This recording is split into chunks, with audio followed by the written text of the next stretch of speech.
মানে আমি আমার ফ্রেন্ডকে কি গিফট দিব? আমরা নিজেরাই গিফট। ছবি তো অনেকগুলোই তোলা হয়েছে আর কি। অনেক সুন্দর সুন্দর ছবি এসেছে আমাদের, এটাই। সকাল থেকে বিকাল পর্যন্ত কতটি ছবি তুলেছেন?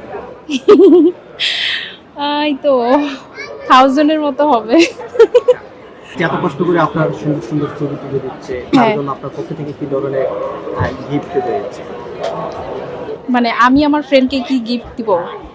আমরা নিজেরাই গিফট। ছবি তো অনেকগুলোই তোলা হয়েছে আর কি। বেশি তুলি নেই, 10-15টা এক পর্যন্ত তুলতে পারছি। আপনার এই ফটোশুটে কে কে দায়িত্ব ছিল? আমার বান্ধবী, কি নাম ওর? ওই যে সাদিয়া ইসলাম। এই যে এত কষ্ট করে আপনার ছবি তুলে দিল, তার জন্য কি গিফট রয়েছে আপনার পক্ষ থেকে? তার জন্য আমার কাছ থেকে বুক ভরে ভালোবাসা আছে, আর কিছু নাই। এছাড়া আর কোনো না, এছাড়া আর কিছু নাই। আপনার নামটা কি যেন বললেন? অনামিকা সরকার। আপনি যেখানে এসেছেন ভাই কি জানে? ভাই কোথা থেকে আসলে ভাইয়া? কি বলে? ভাই নাই না ভাইয়া। বাড়ির মানুষ জানে, মা জানে, দিদি জানে, বোনকে জানিয়ে এসেছি, আর কিছু কেউ নাই। আমি 1 ঘন্টা হয়েছে এসেছি।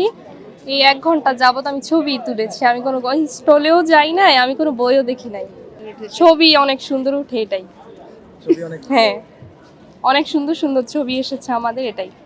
পাঠকের যে রুচিবোধের যে বিষয় আগে যেমন ছিল এখন একটু কম, মানে দর্শক আসে, ইটস লাইক যে ঘুরে চলে যায়, ঠিক আছে, বই ধরতেছে, ছবি তুলতেছে, চলে যাচ্ছে।